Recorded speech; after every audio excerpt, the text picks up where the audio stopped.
not necessarily the most pleasant thoughts to think about. They relate to something that is on the minds of many people in our nation and in our society right now.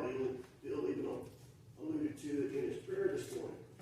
So I want to share with you some thoughts that relate to something that is on the mind of many of us. But I want to start out by relating and reminding us of certain facts that pertain to a most tragic loss of life.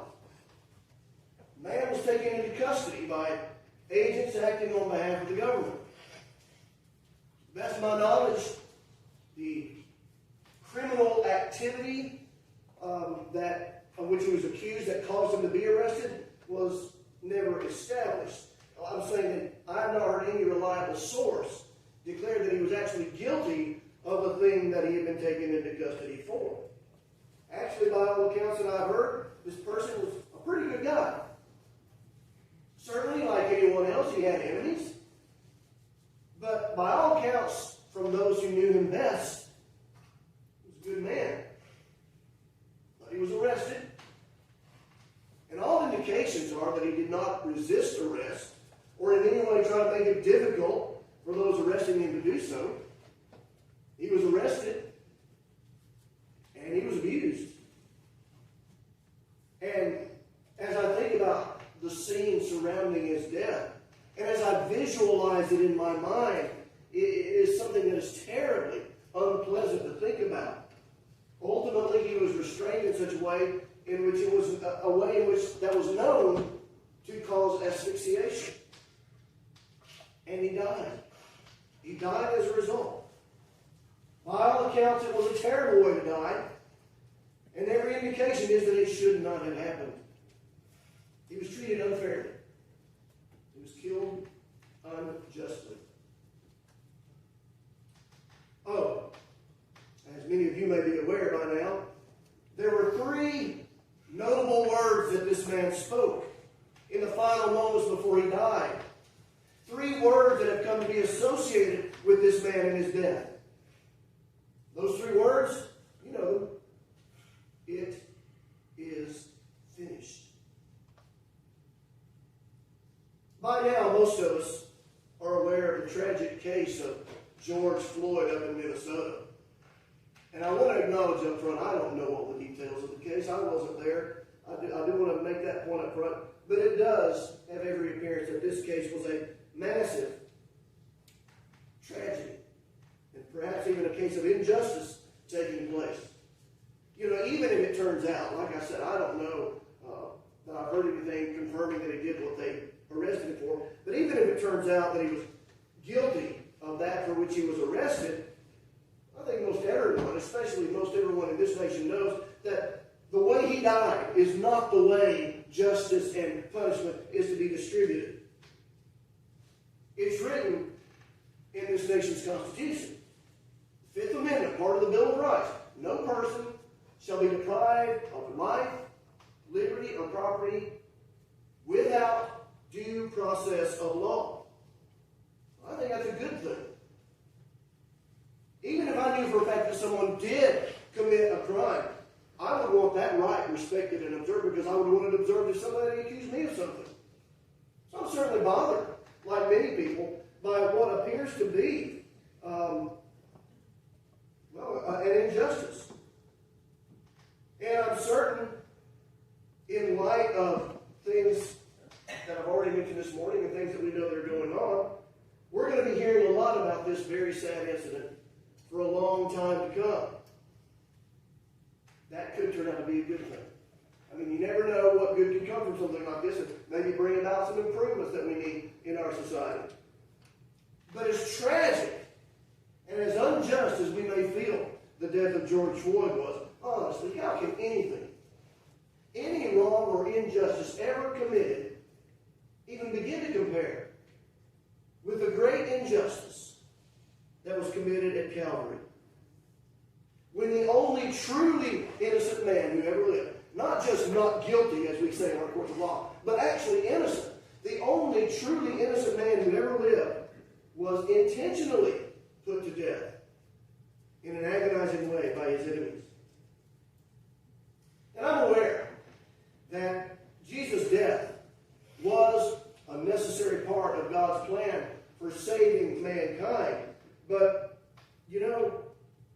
not absolve those who delivered him up from their guilt.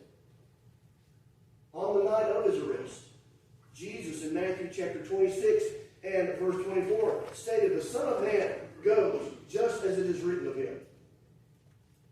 But woe to that man by whom the Son of Man is betrayed.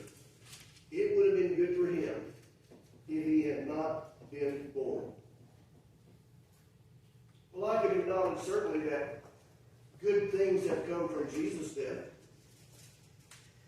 Our ability to live with God in heaven as a result, good things have certainly come from Jesus' death.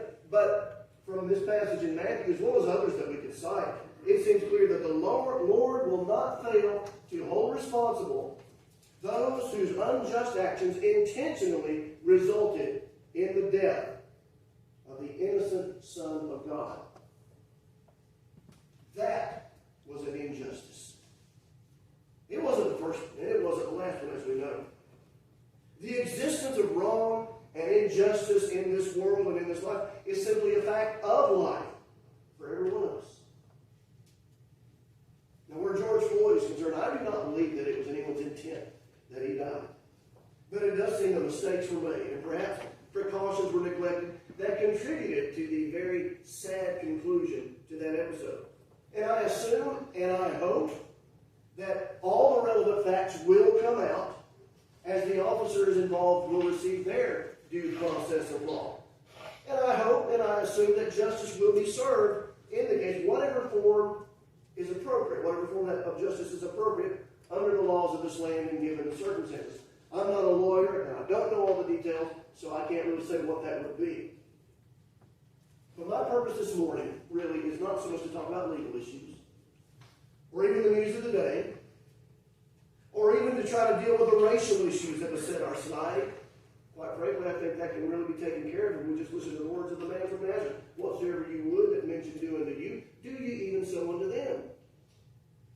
What I want to address this morning is this concept of injustice and the desire that we all have to see justice done. How we are to deal with the realities of life in this regard as children of God. You know, what we're seeing in major cities right now, for those of us that have a few years under our belts, it's not the first time we've seen something like this. I can remember back in the early 1990s, out in California, some other police officers were tried for something similar. The man didn't die, but they were acquitted, and just terrible rioting took place then. Very similar to what we're seeing right now. And you know, right now we haven't even got as far along in the process. Those riots occurred after the trial. The officers involved here haven't even been tried yet. They will be. And there's a good chance that they will be convicted of something. I don't know what, again, I'm not a lawyer. I don't know anything for certain yet, though. But people are not waiting. They're not waiting to see what will happen in that regard. What has already taken place is enough of an injustice in the minds of many to justify what's being done right now. Well, I wonder what George Floyd himself would think about all of this. I wonder what George Floyd would want people to do in the aftermath of his death. We will never know, will we? His voice was silenced a few days ago. But the other man that I've referred to this morning, the other victim of an unjust killing, who suffered an unjust death at the hands of unjust men, his voice was not silenced the day he died. He returned from the dead. He confirmed his identity and his authority as the Son of God in so doing, and he continues to speak to men to this very day by the written word, in which men documented his teachings, guided by the Holy Spirit, so as to reveal to men and women of every succeeding generation up to and including our own, how we ought to conduct ourselves in the flesh, at all times and under any circumstances. When we perceive injustice in this world, we should thus take note of what he teaches in this regard through his word. And certainly, he teaches that we should desire justice in this life and in this world. Certainly for our parts, he teaches us to be just people. God desires justice, and he wants us to desire it. He wants us to be a just people. In Romans chapter 12 and verse 17, excuse me. In Romans 12 and 17, Paul writes there, repay no one evil for evil. Have regard for good things in the sight of all men. Now we're going to talk about Paul's first statement in this verse a little later. I want to focus in on the last part of this verse right now. Have regard for good things in the sight of all men. The word that is translated good there in that verse literally has reference to that which is honest or that which is fair. Very similar in concept to the idea of just. There is a need for us, each one of us, to be just people, to be just and fair. But again, not only does the Lord tell us that we should expect to be just people ourselves, that we should be just people, it seems evident from His New Testament that we have a right to expect justice from others, especially those who have been placed in positions of great power and authority. I was once involved in a discussion with a brother, and it had something to do with government. And he made the assertion, I won't give exactly right, it's been a few years, but basically he strongly implied that God doesn't give direction to governing authorities as to how they ought to govern. I disagree with that. Now, I don't think he provides detailed instructions as to what tax policy should be followed or what we should do about education. No, he doesn't do that. But I do not believe that God is indifferent to how those in positions of authority exercise the responsibilities of their position. I believe this has always been the case in every era of man's history, that God has expectations for those who are given this authority. Still in the book of Romans, actually it's in the same opening in my Bible, in Romans chapter 13, verses 3 and 4, Paul writes there, rulers are not a terror to good works, but to evil. Do you want to be unafraid of authority? Do what is good, and you will have praise from the same. For he is God's minister to you for good. But if you do evil, be afraid. For he does not bear the sword in vain. For he is God's minister, an avenger to execute wrath on him who practices evil. Now, we understand that what Paul is writing here is God's expectation for governing authorities. He expects them to be a terror to those who do evil. He expects them to punish the wrongdoer. He expects them to be no threat, however, to the one that does good. So he expects them to rule and govern justly. But we all know that those expectations that God has are not always met by everyone who is in such a position. Corruption and wicked rulers have been a fact of life throughout mankind's history. Even, unfortunately, among the people of God. I think of Hophni and Phinehas back in 1 Samuel, in the days of Samuel. Hophni and Phinehas, they were priests, men with great authority in Israel. In fact, if you think about it, prior to the establishment of the kingship in Israel, the high priest and his subordinate priests really were the highest authorities in Israel. And here's Hophni and Phinehas, sons of Eli, the high priest, priests themselves. But you read 1 Samuel chapter 2, and you see that these were very corrupt men. Exceedingly wicked. So much so that verse 17 of that text tells us that their conduct as God's priest caused them to abhor the offering of God. People didn't want to go worship God because they didn't want to have to deal with these men. How serious of an offense against the Lord is that? And the high priest, their father, did little to try to correct them, apart from maybe shaking his finger and saying, guys, you really shouldn't be doing that. No, they were allowed to continue in their position despite their ongoing sins against the people. You can fast forward through history and things don't change a lot in Israel, even when the kingdom does come. I think of what the Lord had Isaiah write about the rulers of his day, which would include priests as well as civil authorities. In Isaiah chapter 10 and verse 1, there the prophet writes, woe to those who decree unrighteous decrees and write misfortune which they have prescribed, to rob the needy of justice, take what is right from the poor of my people, that widows may be their prey. That's just one small portion of the book of Isaiah in which he condemns people in positions of authority. Those in positions of power who exercised authority over the people were corrupt. And they were sinning against the very people over whom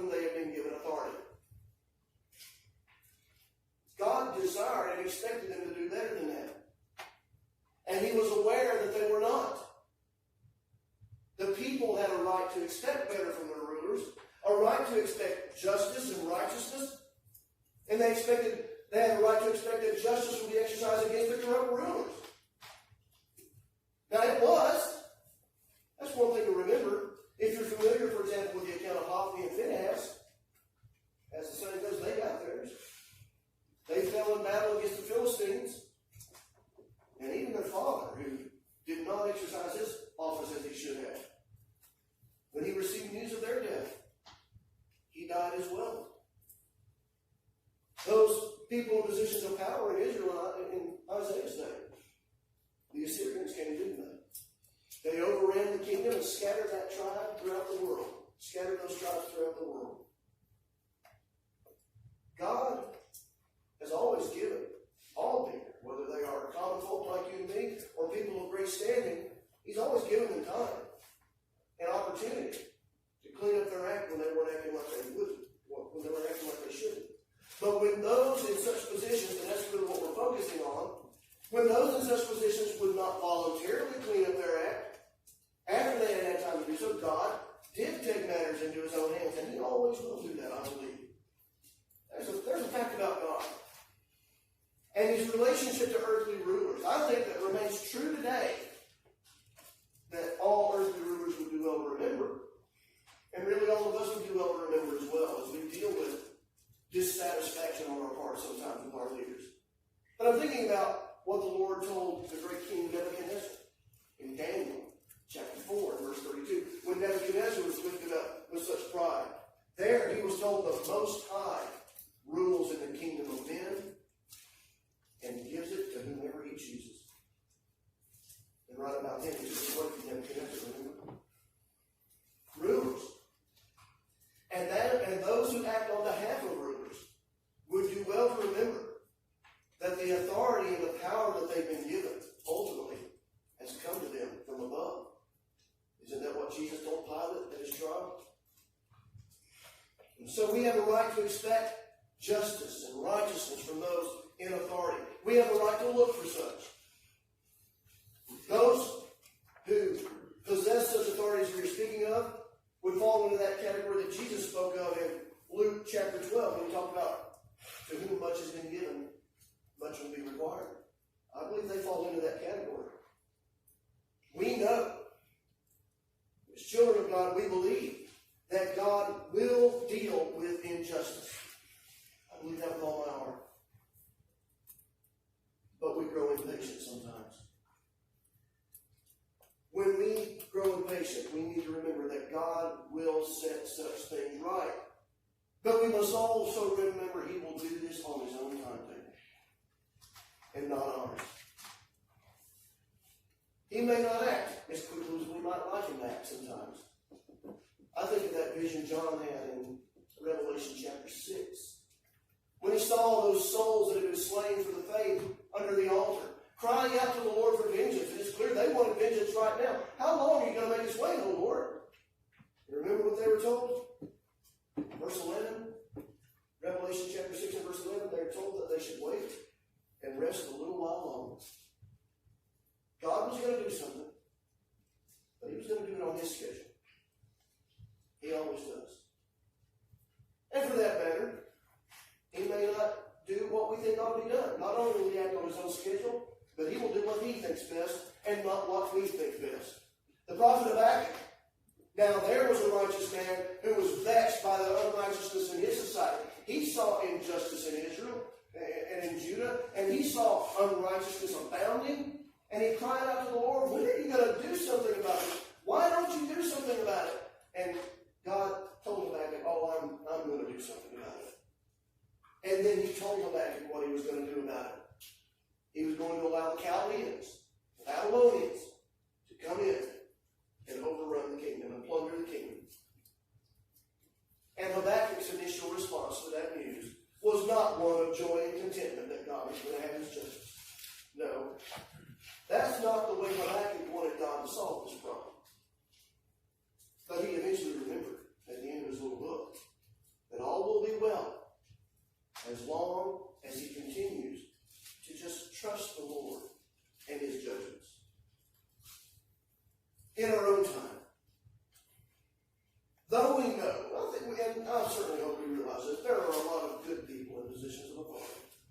There are a lot of good folks, up to the highest levels of such authority. But we also know that there are many not good people in such positions as well. We want to see things set right where those people are concerned. We want the swamp to be drained, don't we? The men don't do it on their own. We want God to do it. To make things better. Well, let me tell you something. I believe He will. I believe He will in His time and in His way. Let's remember the words of Paul in Romans chapter 8 and verse 28, where he tells us that God will cause all things to work together for good for those who love Him. So, what do we do in the meantime, though? While we wait for justice to be seen, what do we do until God sets things right? Well, in the context of what we're talking about this morning, we live as good citizens in whatever land or nation we're in, submitting to the authority that those who are in positions of authority do currently hold. Back in Romans 13, this time we're back to read verses 1 and 2. Paul writes there, "Let every soul be subject to the governing authorities. For there is no authority except from God, and the authorities that exist are appointed by God. Therefore, whoever resists the authority resists the ordinance of God, and those who resist will bring judgment on themselves." The authorities that exist have been appointed by God. Wow. You need to remember, God has His own purposes. God has His own ways. And I've quoted this passage quite a bit, but do you remember what Isaiah said about God's ways? They are higher than ours. They are higher than our own. He serves His purposes by doing things His way. And He has done so even in those to whom He has appointed positions of authority. Now, knowing that God is working out His own purposes in His own ways, it should make perfect sense for the committed child of God to comply with Paul's command here, to live in submission to those authorities that God has established. We do recognize there's an exception to that rule. I hope we all recognize that. It's the exception that Peter and the other apostles spoke of in Acts chapter 5, when the governing authorities told them not to do something that Jesus had told them to do. And remember, their response was, "We must obey God rather than men." If the decree of our governing authorities would have us act contrary to the will of God, in such an instance as that, we must not obey the governing authorities. But again, that's the exception to the rule. Sometimes it's this way with a lot of things actually. We'll get so caught talking about the exception of the rule that we'll overlook what the rule itself says. The rule is obey those in positions of authority. That's what God expects of us. He expects us to obey them, to submit to the laws of the land. Heck, He expects more than that of us even in this room. He expects us to support these people through our prayers. We are told to pray for these people in 1 Timothy chapter 2. In 1 Timothy chapter 2 and beginning in verse 1.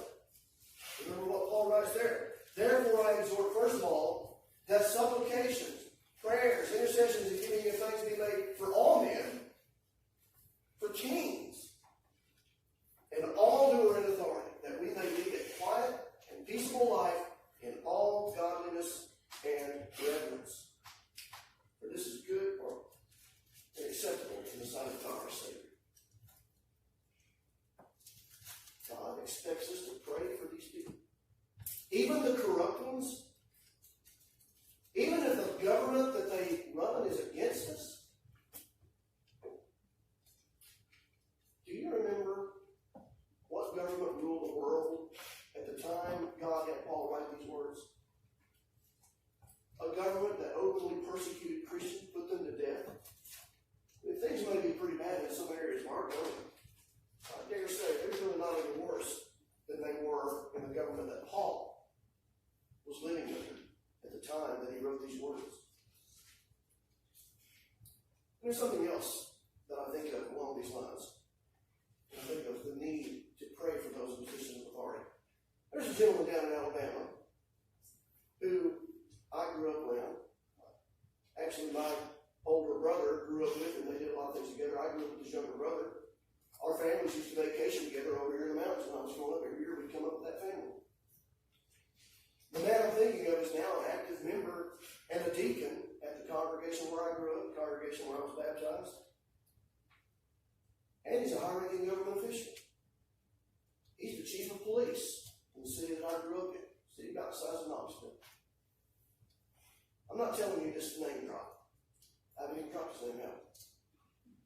I'm telling you this to remind you that some of those government officials that we are told to pray for may indeed be brothers and sisters in Christ who are trying to do their part to bring righteousness into this society. Don't they merit our prayers? Pray for those who bear such responsibility and live in submission to their authority. Let the beauty of Jesus be seen in us as citizens of our temporal kingdom as well as our eternal one. As Peter put it in 1 Peter chapter 2, let's keep our conduct honorable in this regard so that our God will be glorified, even as we seek justice in this life. We live in submission to authority. Now that doesn't mean that we have to just accept things as they are if we perceive them to be unjust and not right. That doesn't mean we just accept them and not seek to make things better. No, the fact of the matter is, Christians have always had means at their disposal to make things better. First and foremost, they can share the gospel. In Acts chapter 13, we read of Paul and Barnabas converting a Roman proconsul, Roman official by the name of Sergius Paulus. I'll tell you what, you get the rulers as well as people in general to accept the authority of Jesus in their lives, things will get better. So we've always had that at our disposal to try to improve the things around us when we see that they need improvement. Paul noted in Romans chapter 1 that the gospel is God's power, and it is powerful enough to change the life of anyone who believes. Even a politician. Even a government official. So we have a duty to try to improve things that way. But beyond even that, and I guess this is more of an American-centric part of my sermon here, with regard to those of us who live in America, quite frankly, we are blessed to live in a nation and under a law that has mechanisms in place to make changes when it is felt that improvements need to be made. And this is where the old community college instructor thing comes out a little bit here. But the founders of this nation, they knew that they were not infallible. And they knew that they might forget something. They might leave something out that needed to be included.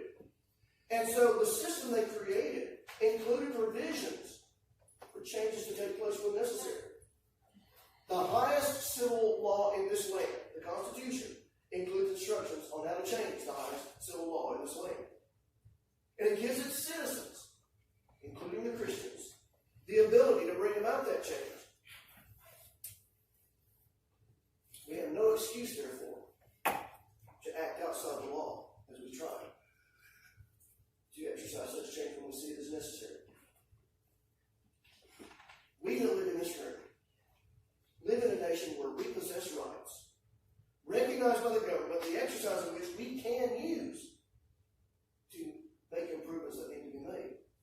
Again, first and foremost, we have the right to share the gospel. But even beyond that, there are other things that we can do as citizens of this nation. Paul was a Roman citizen. And I think Paul's a good example of what I'm talking about here. Someone who was willing to use his rights as a citizen to advance the cause for which he was fighting. I think about some things we read about in the book of Acts, how that in Acts chapter 16, he uses Roman citizenship to rebuke those that had held him in Philippi, to rebuke those that had treated him so poorly in Philippi. In Acts chapter 22, he used his rights as a Roman citizen to avoid being scourged. Was it lawful to scourge a Roman citizen? They were about to do it. You know what Paul said? What you're doing is not lawful. Of course, in Acts chapter 25, he used his rights as a Roman citizen to seek a hearing before the emperor himself because of the great injustice that was about to be exercised on him otherwise. Quite frankly, I think it would have been a mistake on Paul's part to fail to use those rights to his advantage as he sought to advance the cause of Christ. And he did it in a acting within his rights as a citizen of the empire. He made full use of his rights as a citizen to advance the cause that he believed in a manner that would be recognized as lawful, or that should have been recognized as lawful. Maybe I should put it that way. But right now, there are many people in this land who feel that justice is not being served, and they are demonstrating to indicate their displeasure and call for improvements. And many of them are doing so in a lawful and peaceful manner. And I applaud them. I applaud them for their conduct. However, many are intentionally violating the law of the land and refusing to submit to the governing authorities as the Lord, through Paul, commanded. Now, some will say that they are justified in breaking the law, in looting, destroying, and even killing because of the wrongs that have already been committed.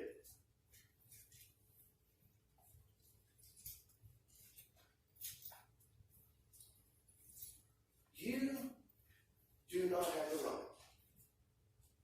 No one has the right to return evil for evil. Romans chapter 12, beginning in verse 17. Repay no one evil for evil.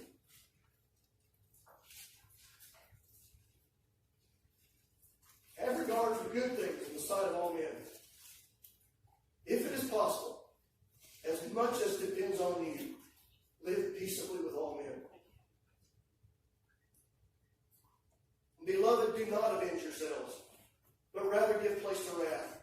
For it is written, vengeance is mine, I will repay, says the Lord. Therefore, if your enemy is hungry, feed him. If he is thirsty, give him a drink. For in so doing, you will heap coals of fire on his head. Do not be overcome by evil, but overcome evil with good. 1 Thessalonians chapter 5, verse 15. See that no one renders evil for evil to anyone, but always pursue what is good, both for yourselves and for all. 1 Peter chapter 3, verse 8. Finally, all of you be of one mind, having compassion for one another. Love as brothers. Be tenderhearted. Be courteous. Not returning evil for evil, or reviling for reviling, but on the contrary, blessing, knowing that you were called to this, that you may inherit a blessing. There are a lot of people right now that have perceived that an evil has been done, and they have determined to return evil in exchange. This is wrong. This is sinful. This is contrary to the will of God. You know, there in 1 Peter, later on in 1 Peter chapter 4, Peter notes that it's honorable if you suffer for your faith. You're suffering for something that you've done that's not wrong. It's honorable to suffer because of your faith in Christ, but it is no honor to suffer because you've done something wrong, like murdering, or stealing, or doing some other evil. Quite frankly, justice says that you should suffer for doing things like that. So we don't do them. We need to look for justice, even in this world, though we may not ever see it. We need to look for it. We need to expect it. We need to desire it. And we need to trust God that He will, sooner or later, see to it that it is done. Until it is, live in submission to the governing authorities. God says He wants you to. And that means that even as we seek to improve society in ways that we think it needs to be improved, we do it in a proper manner. There's a right way and a wrong way. We do it in a way that is befitting someone who lives according to the teachings of Jesus the Christ. That may not be easy at times. It does take a good bit of patience. As we see all that is wrong in the world around us. Times that we grow in patience, and we need to remember that as children of God, we have got to view everything from the perspective of eternity. Because only in eternity